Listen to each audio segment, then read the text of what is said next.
भारती। सखी सहेली कार्यक्रम सखी सहेली में हमारी सभी सखियों को, सहेलियों को और श्रोता भाइयों को दीपा माहेश्वरी और संगीता श्रीवास्तव का नमस्कार। संगीता जी कैसी हैं आप? हाँ हाँ बिल्कुल ठीक है जी। हमारे श्रोता भी बिल्कुल ठीक है, बिल्कुल अच्छे हैं, बिल्कुल अच्छे से हैं। वो इसलिए पता चल रहा है क्योंकि बहुत सारे संदेश आए हैं, बहुत सारे उन्होंने शुभकामनाएं दी हैं। वो क्यों बताएं? आज है 2 अक्टूबर का दिन, सबको मालूम है। तो ये संदेश आया कि आज का दिन है बड़ा महान। आज के दिन 2 फूल खिले हैं जिनसे महका हिंदुस्तान। नाम एक का बापू गांधी, एक लाल बहादुर है। एक का नारा अमन, एक का जय जवान जय किसान। तो साथियों, महात्मा गांधी और की जयंती और लाल बहादुर शास्त्री की जयंती पर हम उन्हें नमन करते हैं और श्रद्धा सुमन अर्पित करते हैं। साथ में आज और क्या क्या कार्यक्रम होने वाले हैं इसके बारे में भी बताते चलें। आज 2 सप्ताह आज से शुरू हो रहे हैं। एक तो वन्य प्राणी सप्ताह और अस्पृश्यता निवारण सप्ताह। तो ये अगले 1 हफ्ते तक ये सप्ताह दोनों मनाए जाएंगे। इसके अलावा ये है कि आज बुधवार है तो हम कुछ व्यंजन की भी बात करेंगे क्योंकि कल से नवरात्र शुरू हो रहे हैं तो बहुत सारी सखियां हमारी व्रत भी करने लगेंगी। साथ में जब बात हमारी सखियों की हो रही है तो योजना के बारे में बता दें, आज हम बात करेंगे लखपति दीदी योजना। ये क्या है और कौन कौन इसमें किस तरह हमारी महिलाएं इसका फ़ायदा उठा सकती है, इसके बारे में हम जानेंगे। साथ में रिड्यूस, रीयूज और रिसाइकिल, ये 3 R क्या है और क्यों हमारे जीवन में इतने महत्वपूर्ण है, इसके बारे में हम बात करेंगे। क्योंकि बहुत सारी चीज़ें हम इस्तेमाल करते हैं। हाँ, बहुत सारी चीज़ें इस्तेमाल करते हैं और फिर उसका करते ही नहीं है कुछ, है ना? हाँ जी।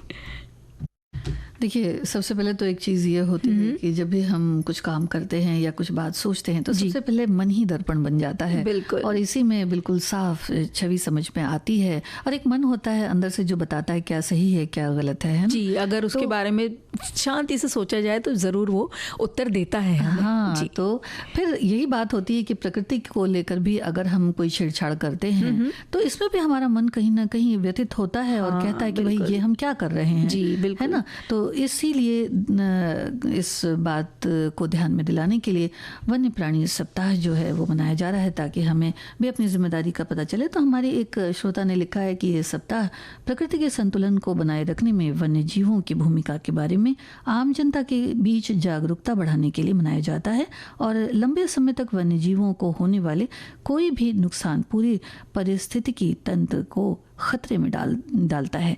इसलिए इसे व्यवस्थित रूप से और दिल और आत्मा से बचाना महत्वपूर्ण है। तो वही बात है जी, ये भी बात है, बहुत जरूरी है। और ये जो सप्ताह है महात्मा गांधी जी की जयंती के साथ मेल खाता है। तो जो सभी जीवित प्राणियों के लिए अहिंसा और करुणा के सिद्धांतों को मजबूत करते हैं। तो 2 अक्टूबर से 8 अक्टूबर तक चलने वाले वन्य जीवन सप्ताह के लिए ये जो तारीख का चयन किया गया ये भी एक तरह से प्रतीकात्मक हो गया ना। और भारत में वन्य जीव सप्ताह जो कि जैसे बताया 2 से 8 अक्टूबर के बीच में मनाया जाता है। इसका उद्देश्य है लोगों को वन्य जीवों के बारे में जागरूक करना, उन्हें सुरक्षित करने के लिए प्रेरित करना। हाँ, क्योंकि ये जो प्राणी हैं और ये जो प्रकृति है इसमें इसका हिस्सा हम भी हैं, तो इसलिए बहुत ज़रूरी हो जाता है क्योंकि वन्य प्राणी और हम सभी एक दूसरे के हिसाब से ही मतलब रहते हैं, सांस लेते हैं तो एक ही प्रकृति में, है ना। और जो जहाँ तक संरक्षित करने की बात है तो इस सप्ताह के दौरान विभिन्न संगठनों और समुदायों द्वारा जो वन्य जीव हैं उनके बारे में जागरूकता बढ़ाने के लिए बहुत तरह के देखिए कार्यक्रम भी आयोजित किए जाते हैं, गतिविधियाँ भी आयोजित की जाती हैं। और ये न सिर्फ बड़े पैमाने पर बल्कि छोटे पैमाने पर भी इसका होना बहुत ज़रूरी है। कहने का मतलब ये है कि स्कूलों में जो बच्चे होते हैं उनमें भी ये जागरूकता आए कि किस तरह से हमें वन और वन्य प्राणियों दोनों को ही बचाना है, क्योंकि अगर वन को बचाएंगे तो ही वन्य प्राणी बच सकते हैं। बिल्कुल। और ये सप्ताह मनाने का इतिहास अगर हम इसके बारे में जाने तो 1952 में शुरू हुआ था जब भारतीय वन्य जीव बोर्ड का गठन किया गया था। बोर्ड ने भारत के वन्य जीवों की रक्षा के बारे में जागरूकता बढ़ाने के लिए वन्य जीव सप्ताह मनाने का विचार किया, लेकिन प्रारंभ में 1955 में वन्य जीव दिवस पहले मनाया गया था, जिसे बाद में 1957 में वन्य जीव सप्ताह के रूप में बदल दिया गया। तो इस तरह से ये आगे बढ़ा और वन्य जीवों के बारे में जागरूकता बढ़ाने के लिए जो व्याख्यान होते हैं, जो सेमिनार होते हैं, जो प्रदर्शनियाँ होती हैं और कई जगह पर चलचित्र भी दिखाए जाते हैं जिससे बच्चों को समझ में आए, लोगों को और लोगों को समझ में आए। तो इस तरह से वन्य जीवों के संरक्षण के लिए लोगों को प्रेरित करने के लिए कैंपेन यानी कि अभियान वगैरह भी चलाए जाते हैं और वन्य जीवों के बारे में सीखने, उनसे जुड़ने के लिए बच्चों और युवाओं के लिए भी जो कार्यक्रम अलग अलग जगहों पर आयोजित किए जाते हैं। जी, और एक संदेश आया है संगीता जी कि ये भारत जो हमारा देश है जैविक हॉटस्पॉट है, जिसका अर्थ है कि ये जानवर और पौधों की कई प्रजातियों का घर है। भारत के वनस्पति और जीव जंतु अत्यधिक विविधतापूर्ण लिए हैं और दुनिया की जैव विविधता का 7% से अधिक हिस्सा बनाते हैं। इस अत्यधिक जैविक रूप से विविधतापूर्ण होने के कारण समृद्ध आवरण को संरक्षित करने के लिए उचित शिक्षा और जागरूकता की आवश्यकता है। इसीलिए वन्य जीव सप्ताह की अवधारणा बनाई गई। दीपा, जी हाँ बताइए, आप कुछ कह रहे थे। नहीं, संदेश बताइए। जी हाँ। एक संदेश आया है कि समाज का वर्गीकरण जब हुआ तो सभी के अलग अलग कार्य थे जिनमें अपनी दक्षता के अनुसार लोग अपने अपने कार्य को अंजाम देते थे। फिर कुछ रूढ़िवादी विचारधारा वाले सुधारकों ने ये कुछ बाध्यताएं बना दी और समाज के एक वर्ग को अस्पृश्यता में जकड़ दिया, जिससे ये समाज जो वर्ग समाज में कटा कटा रहने लगा। और इस तरह जब कहते हैं उन्होंने वहीं पे प्रश्न उठाए कि ईश्वर के बनाए हम सब अछूते कैसे हो गए। हालांकि इसके पीछे शिक्षा की कमी मुख्य कारण रही। अब जैसे जैसे शिक्षा बढ़ी अस्पृश्यता गायब हो गई, लोग समझदार हो गए। फिर भी आज के दिन हम इस दिन को मनाते हैं, यानी कि अस्पृश्यता निवारण सप्ताह जो आज से ही शुरू हो रहा है, हम इसे मनाते हैं। कारण हमारा यही है मनाने जी, और वो अब देखने में भी नहीं आता। देखिए सब त्योहार हैं, सब मिलकर मनाते हैं। जी बिल्कुल। और स्कूलों में जो पढ़ाइयाँ वगैरह होती हैं वो भी सब साथ मिल करके पढ़ते हैं। और जहाँ तक जगहों पर हर जगह पे जाने आने की बात है तो वहाँ भी सब लोग बड़े आराम से, चाहे पार्क हो चाहे कोई भी किसी भी जगह पे, तो ये बड़ी एक अच्छी बात देखी जाती है। क्योंकि देखिए राष्ट्र एक समग्र रूप से ही आगे बढ़ता है, बिल्कुल, तो इसलिए ये बहुत ज़रूरी है। और नए नए जो तौर तरीके होते हैं उनको अपनाकर हम जब आगे बढ़ते हैं तो हमारे साथ साथ देश भी आगे बढ़ता है। जी, और वर्ष 2011 में संसद द्वारा पारित किया गया था यह अधिनियम, और बहुत ही ऐसे ऐतिहासिक कदम बना जब सरकार ने समाज में प्रत्येक वर्ग के लोगों को समान अवसर प्रदान करके देश को एक विकसित राष्ट्र बनाने का कदम उठाया। हाँ, क्योंकि सारे लोग जब एक साथ चलेंगे तभी राष्ट्र प्रगति करेगा, आगे चलेगा। जी जब एक महिला दिल से जब पुकार करती है ना तो ईश्वर जरूर उनकी सुनता है। और बात सिर्फ महिला या सखी की नहीं है, हमारे सबकी सुनता है। लेकिन हम ये खास तौर पे इसलिए बोल रहे हैं महिलाओं की, क्योंकि बात हमको करना है लखपति दीदी योजना। तो ये योजना उन सब महिलाओं के लिए सच में एक ईश्वर का वरदान साबित होगी और हो भी रही है, जिन्हें एक आत्मनिर्भर बनना है, जिन्हें अब आय की आवश्यकता है अपने घर को चलाने के लिए, और वो जो पैसों को लेकर निर्भर नहीं रहना चाहती, खुद से अपना घर चलाना चाहती है। हाँ बिल्कुल, हाथ में थोड़े पैसे तो होने चाहिए। हाँ बिल्कुल होने चाहिए। और वित्तीय स्वतंत्रता बहुत ज़्यादा ज़रूरी हो चली है, और शायद इसी को ध्यान में रखते हुए लखपति दीदी योजना की ये जो महत्वाकांक्षी योजना है केंद्र सरकार द्वारा इसकी शुरुआत की गई। ग्रामीण विकास मंत्रालय द्वारा 3 करोड़ से अधिक देश की महिलाओं को लखपति बनाने में सहयोग देने के लिए ये एक विस्तृत कार्यक्रम शुरू किया गया है। और देखिए कि इस योजना के तहत जो दीदियां हैं उनको सालाना कम से कम 1 लाख रुपए की स्थायी और अर्जित करने के लिए जो भी सहयोग वगैरह आय अर्जित करने के लिए सहयोग करना है। और लखपति बनाने के लिए महिलाओं को 5 सूत्रीय सहयोग दिया जाएगा, जिसमें प्रत्येक दीदी को कम से कम 3 से 4 तरह की आजीविका गतिविधि, खासकर कृषि के साथ साथ गैर कृषि गतिविधि को अपनाने के लिए सक्षम बनाया जाएगा। जी, और इस योजना का उद्देश्य है कि जो प्रत्येक दीदी को उद्यमी बनाना, यानी वो अपना खुद का काम कर सके। इसके अलावा महिलाओं को कई प्रकार की वित्तीय सहायता जैसे बैंक लिंकेज और बैंक लोन में छूट उपलब्ध कराई जाएगी, जिसके जरिए डिजिटल और फाइनेंशियल इनक्यूलेशन पर ध्यान दिया जाएगा। यानी कि वो किस तरह से डिजिटली भी वो जुड़ सकें, इस पर भी वो उनका ध्यान दिया जाएगा। जब जो भी जानकारी उन्हें चाहिए तो वो तुरंत देख सके। तो जो ये योजना है, इसके आंतरिक जो दीदियों द्वारा बनाए गए जो उत्पादों को ग्लोबल वैल्यू चेन से जोड़ना और देश विदेशों के बाजारों में पहुंचाने के लिए सहयोग दिया जाता है। यानी कि मतलब कुछ बना रही हैं, अगर कोई उत्पाद है उनके पास जी, तो अब वो कैसे सबको कैसे पता चले कि भाई इतने सुंदर सी कोई चीज़ बनाती हैं। जैसे अभी दीपावली आने वाली है, तो भाई कोई अगर गिफ्ट आइटम बना रही हैं तो अच्छा सा बनाती हैं, तो कैसे पता चले कि वो बनाती बिल्कुल। तो एक जगह से दूसरी जगह सामान का जाना ज़रूरी होता है। इसके साथ साथ जो तकनीक है और जो वित्तीय संसाधन है उनको जुटाने के लिए जो ये योजना है, ये दीदियों को 20 से अधिक जो मंत्रालय और संस्थान है उनके लिए शुरू की गई है। योजनाओं से इसे जोड़ा जाएगा जी। और लखपति दीदी योजना, ये इसके तहत जो महिलाएं जिन्हें लाभ मिलेगा उनको आजीविका गतिविधि के लिए लखपति दीदियों को नियमित प्रशिक्षण भी प्रदान किया जाएगा, जिसमें कम्युनिटी रिसोर्स पर्सनल्स के साथ 20 से अधिक साझेदार गैर सरकारी संस्थाओं का भी सहयोग, मतलब सरकारी संस्थान तो सहायता कर ही रहे हैं, गैर सरकारी संस्थाएं भी इन्हें सहयोग देगी। हाँ, इनके अलावा दीदियों को दीनदयाल उपाध्याय अंत्योदय योजना, राष्ट्रीय ग्रामीण आजीविका मिशन के माध्यम से सेल्फ हेल्प ग्रुप यानी SHG यानी दीदियों की आय बढ़ाने पर ध्यान देने के लिए कई कार्यक्रम किए जाएंगे, जिससे इन्हें लखपति बनने में मदद मिले जी।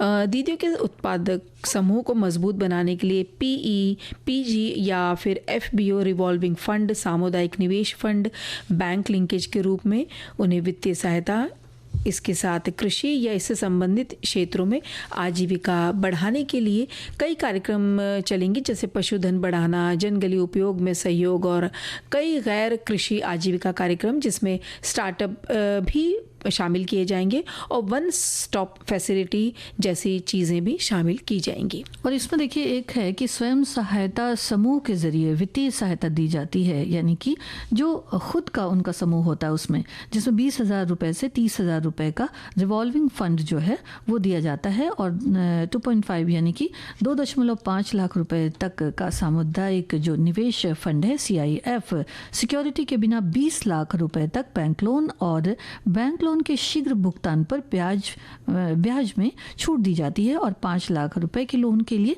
क्रेडिट गारंटी सहायता मुहैया कराई जाती है जी।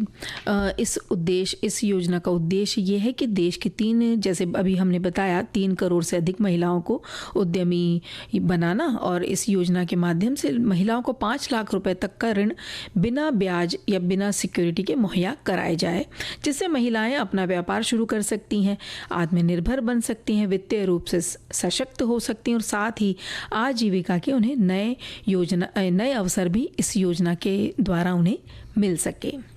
कुछ नया जब करते हैं तो फिर सब नया नया ही लगने लगता है। बिल्कुल है ना। ये योजना जब दिल में खुशी होती है ना तो फिर हर दिन नया ही लगता है। जी, आप कुछ कह रहे थे। हाँ, देखिए कि ये जो योजना है, जो जनजाति बहुल राज्य हैं, पहाड़ी राज्य और उत्तर पूर्वी राज्यों के साथ साथ इन सब जगहों पर तो है ही है, साथ ही साथ जो दिव्यांगजन हैं, जो ट्रांसजेंडर हैं, इन सदस्यों को भी इससे जोड़ा गया है और इसके तहत कार्यक्रम की पूरी मॉनिटरिंग होती है और प्रत्येक दीदी की आजीविका का गतिविधि के लिए डिजिटल आजीविका रजिस्टर बनाया गया है, यानी कि इसको रिकॉर्ड करा जाता है, अच्छे से रिकॉर्ड भी किया जाता है। और एक आधिकारिक वेबसाइट है lakpatididi.gov.in, ये शुरू की गई है, जहां से महिलाएं योजना की पूर्ण जानकारी और योजना के लिए आवेदन कर सकती है। उसका एक बार हम फिर से बता देते हैं, वेबसाइट lakpatididi.gov.in,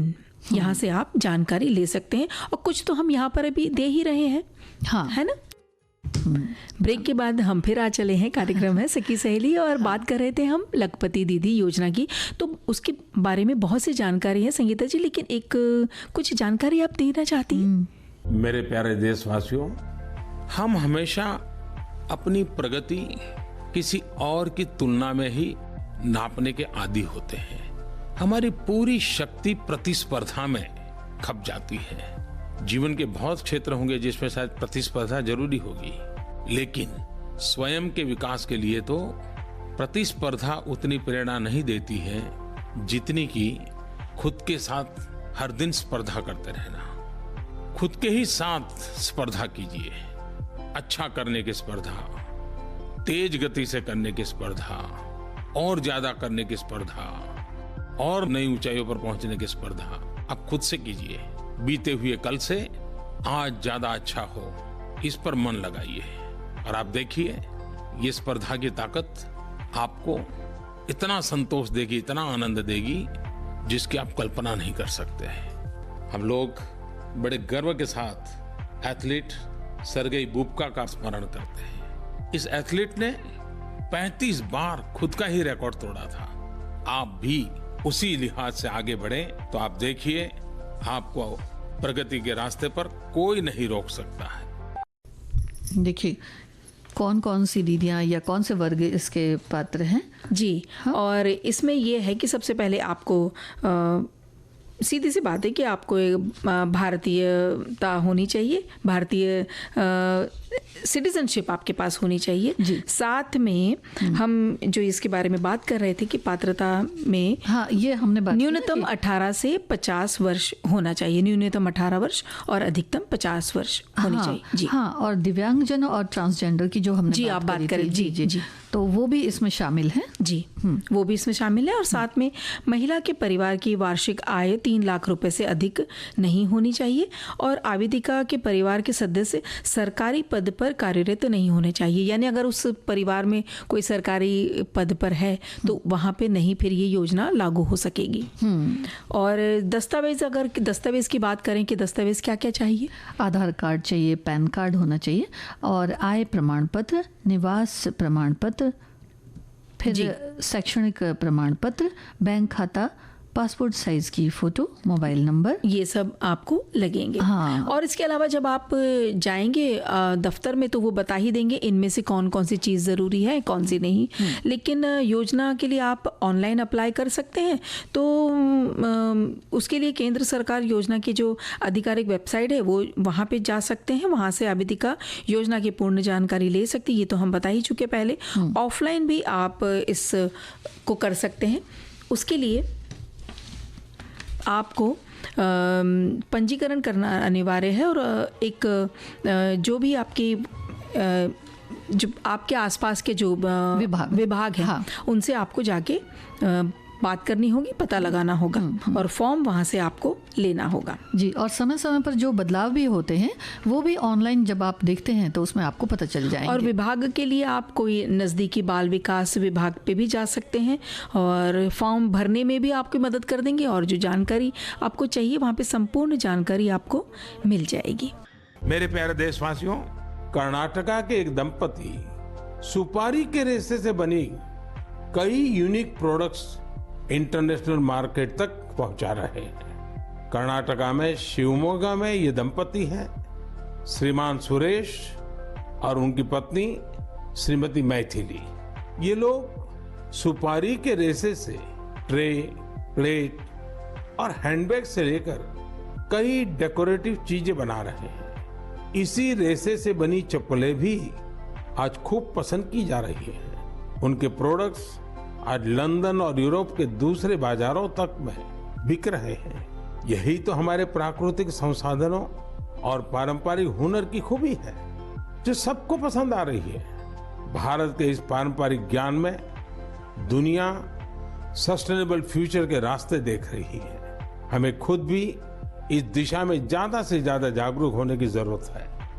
हम खुद भी ऐसे स्वदेशी और लोकल प्रोडक्ट इस्तेमाल करें और दूसरों को भी ये उपहार में दें। इससे हमारी पहचान भी मजबूत होगी, स्थानीय अर्थव्यवस्था भी मजबूत होगी और बड़ी संख्या में लोगों का भविष्य भी उज्जवल होगा। जो चीज़ें हैं जो अपने देश में होती हैं या कुटीर उद्योग की हो या फिर लघु उद्योग से जो चीज़ें बनती हैं, इन चीज़ों का घर में इस्तेमाल बहुत ज़रूरी है ना। बिल्कुल। और जो आप बात कर रही हैं ना, इसके लिए 3 आर जो अल्फाबेट है वो बड़े प्रसिद्ध हो गए। 3 है ये, रिड्यूस, रीयूज, रिसाइकिल। तो हमारे एक श्रोता ने लिख भेजा है कि रिड्यूस, रीयूज, रिसाइकिल का ज्ञान बनाएगा धरती को फिर से महान। हर वस्तु में संभावनाएं देखो, फेंकने से पहले उसे उपयोग में रखो। प्लास्टिक की जगह कपड़े का थैला, ये छोटा कदम भी है बड़ा फैला। प्रकृति का संतुलन हमें बनाए रखना, कम संसाधन में भी खुश रहना। कचरा कम हो, संसाधन बचे, धरती का भविष्य सुरक्षित रखें। आओ मिलकर जिम्मेदारी निभाएं, रिड्यूस, रीयूज, रिसाइकल को अपनाएं। तो इनका बहुत बहुत धन्यवाद, बहुत अच्छी तरह से, बहुत खूबसूरती से लिखा उन्होंने है। तो सारी बात एक कविता रूपी तरीके से समझा दिया। लेकिन क्या होता है कि हम लोग चीजें खरीदते चले जाते हैं और उसका एक जमावड़ा कहते हैं ना, लगाते चले जाते हैं। लेकिन खरीदने से पहले ये नहीं सोचते हैं कि भाई जब हम इनका इस्तेमाल नहीं करेंगे, कई बार तो ऐसा भी होता है कि चीजें आ गई और उसके बाद फिर समझ में आया कि उसका इस्तेमाल बहुत कम होता है जी। तो उन्हें क्या करना है, इस बात को भी सोचना चाहिए। बिल्कुल जी। फिर भी एक हम इनका अर्थ फिर अगर जानना चाहें तो बता सकते हैं कि रिड्यूस का मतलब है कम करना, मतलब चीज़ों का इस्तेमाल कम होना। रीयूज का अर्थ है पुनः उपयोग का करना, यानी कि किसी वस्तु का पुनः उपयोग करें और उसे उसके मूल उद्देश्य के लिए या किसी भिन्न कार्य के लिए करें। ऐसा नहीं कि भाई कई बार होता है ना, हम तो भाई कपड़े दोबारा नहीं रिपीट करते हैं, तो नहीं, अब हमें रिपीट करना है, यानी हमें रीयूज करना है।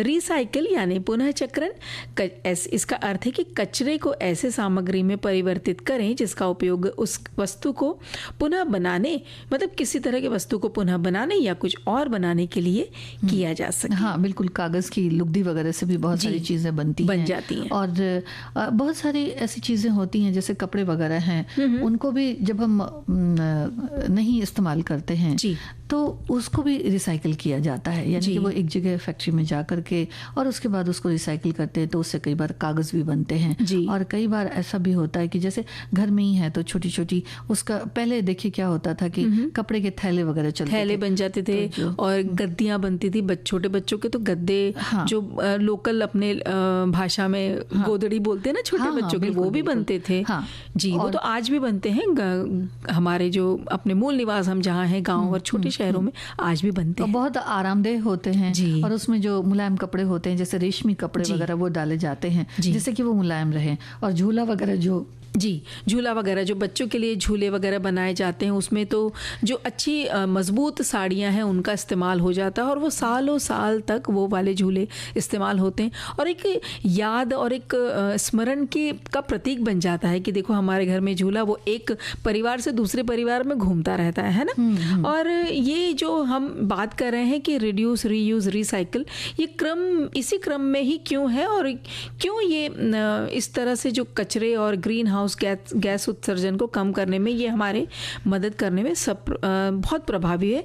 यही क्रम किस तरह काम करता, अगर इस पे बारे में हम जाने तो हमें ये प्रयास करना चाहिए कि हम कितना कचरा पैदा करते हैं, इसलिए हम कितनी अनावश्यक वस्तुएं खरीद लेते हैं। अगर कुछ खरीदने की ज़रूरत है तो हमें उसके जीवन के अंत में उसे किसी और चीज़ के लिए फिर से इस्तेमाल करने की कोशिश करनी चाहिए। यानी वो चीज़ को पकड़ा लिया, पहना और ख़त्म नहीं कर दे, उसको जब तक कि हम उसका इस्तेमाल किया जा सकता है करना है और उसका दोबारा इस्तेमाल नहीं कर सकते तो हमें उसे अंतिम उपाय के रूप में रिसाइकिल करना चाहिए। हालांकि रिसाइकलिंग को अंतिम उपाय माना जाना चाहिए, लेकिन यह प्रक्रिया बहुत महत्वपूर्ण हिस्सा है। दुनिया के प्राकृतिक संसाधनों में के संरक्षण के अलावा यह अनुमान लगाया गया है कि रिसाइकलिंग से हर साल 700 मिलियन टन से ज़्यादा कार्बन डाइऑक्साइड उत्सर्जन से बचा जा सकता है। अब देखिए बहुत सारी चीज़ें ऐसी होती हैं दीपा जिनको हम रिसाइकिल कर सकते हैं, लेकिन कुछ चीज़ें ऐसी होती हैं जैसे प्लास्टिक वगैरह है तो इनको रिसाइकिल नहीं कर सकते। अब जब आप किचन में देखिए तो इतनी सारी प्लास्टिक की चीज़ें, अब कह सकते हैं कि किचन ज़्यादातर प्लास्टिक की चीज़ों से भरा हुआ है। बिल्कुल तो इससे रिसाइकिल नहीं किया जा सकता है।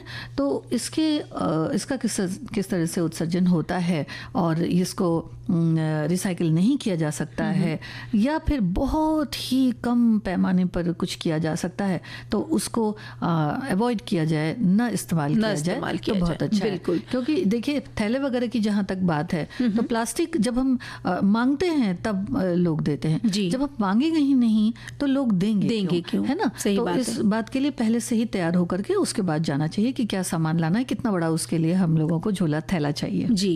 और कम करने की बात है तो उस पे ये है, एक हमारे श्रोता ने लिखा है कि कम करने का मतलब हम जो कचरा पैदा करते हैं उसकी मात्रा हम कम करें और किसी पुरानी और बेकार चीज़ जैसे प्लास्टिक के दूध के जग को किसी नई उपयोगी चीज़ में, जैसे कि पिकनिक बेंच या खेल के मैदान के उपकरण के रूप में इसे हम बदल सकते हैं। दीपा, हमारे एक श्रोता ने लिखा है कि केवल वही खरीदें जिसकी आपको आवश्यकता है, कम पैकेजिंग वाले उत्पाद चुनें, थोक में खरीदें, उन वस्तुओं की तलाश करें जिन्हें आप पुनः उपयोग कर सकते हैं। ये पहले से ही, यही तो हम लोग बात कर रहे थे कि पहले से ये सोचना भी जरूरी है कि भाई इन चीज़ों का अगर हम ले लें तो ये किस तरह से रिसाइकिल होती हैं। जी हाँ। और फिर भी वैसे तो देखिए सबको पता है, लेकिन फिर भी एक बात, क्योंकि विशेष हम ये बात कर रहे हैं इसके बारे में, तो घर में हम कैसे ये प्रबंधन कर सकते हैं। तो जैसे आपने बताया वो तो सारे बातें हम शामिल कर ही सकते हैं, साथ में कि पुनर्चक्रण करना है और उसके आपके क्षेत्र में जो जहाँ पे भी ये जो रिसाइकलिंग का काम किया जाता है वहाँ पर आप जा करके दे दीजिए जो भी आपके घर में चीज़ें जिनका आप इस्तेमाल नहीं कर रहे हैं। इसके लिए आप न भी आपको समझ में आ रहा हो तो आप स्थानीय सरकार की वेबसाइट पे जा करके देख सकते हैं आपके एरिया में ऐसी कौन सी जगह है। फिर अपने कचरे को अलग अलग डब्बों में डालना बहुत ज़्यादा ज़रूरी है। हम कई बार इसके बारे में बात कर चुके हैं, लेकिन बहुत ज़रूरी है।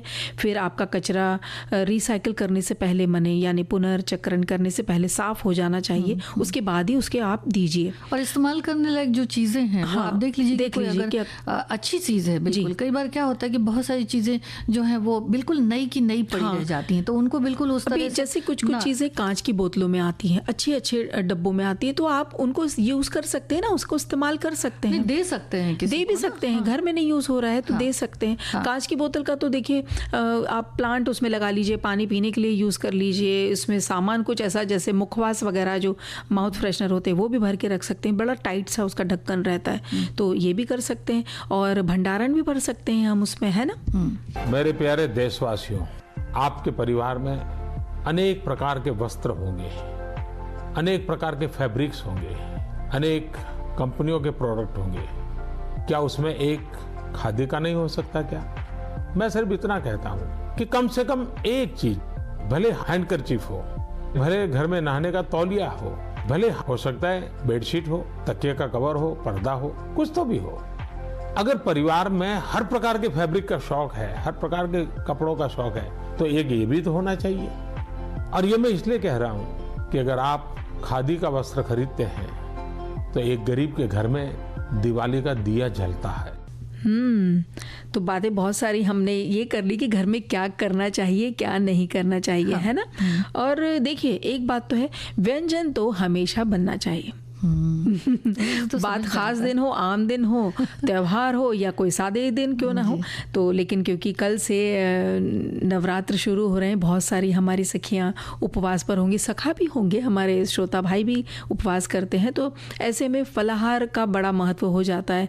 कई सारे लोग तो कहते हैं कि भाई हम सिर्फ पानी पे रहेंगे, कोई कुछ एक ही चीज़ खाकर रहता है। तो एक ये आया है रेसिपी आई है, हमारी सखी ने लिख भेजी है, शकरकंद को के खीर उन्होंने बताई है।